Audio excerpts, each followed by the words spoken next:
సంజయ్ మరోసారి మండిపడ్డారు. రాష్ట్రంలో కేసీఆర్ పాలనకు కాంగ్రెస్ పాలనకు తేడా లేదన్నారు. కేసీఆర్ లాగే రేవంత్ రెడ్డి పాలిస్తున్నారని ఫైర్ అయ్యారు. కేసీఆర్ కుటుంబాన్ని కాంగ్రెస్ నేతలు కాపాడుతున్నారని ధ్వజమెత్తారు. కరీంనగర్ కు చెందిన ఒక మంత్రి కేసీఆర్ కుటుంబాన్ని కాపాడుకోవడానికి ప్రయత్నిస్తున్నారని ఆరోపించారు.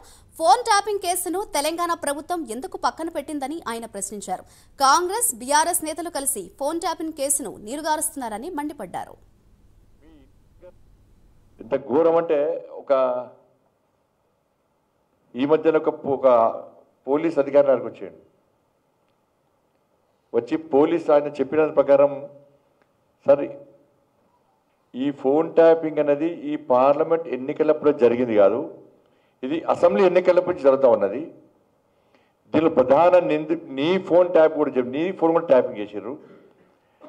మీ ఇంటి దగ్గరనే ఒక పెట్రోల్ బంక్ ఉంటుంది. ఆ పెట్రోల్ బంక్లో 2 వెహికల్స్ ఉంటాయి. ఇటు పక్కన ఖాళీ ప్లేస్ ఉంటుంది, టెంపుల్ ఉంటుంది. ఆ టెంపుల్ దగ్గర 2 వెహికల్స్ ఉంటాయి. మీ ఇంట్లో కుటుంబ సభ్యులతో పాటు మీ సిబ్బంది అందరిని కూడా అందరి ఫోన్ కూడా ట్యాపింగ్ చేసారు.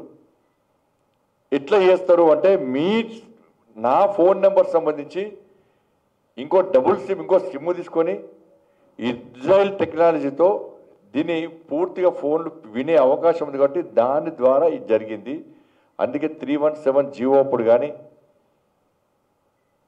టీఎస్పీఎస్ఐ అప్పుడు కానీ మిమ్మల్ని అరెస్ట్ చేయడం ఇవన్నీ కూడా దానిలో భాగమైంది.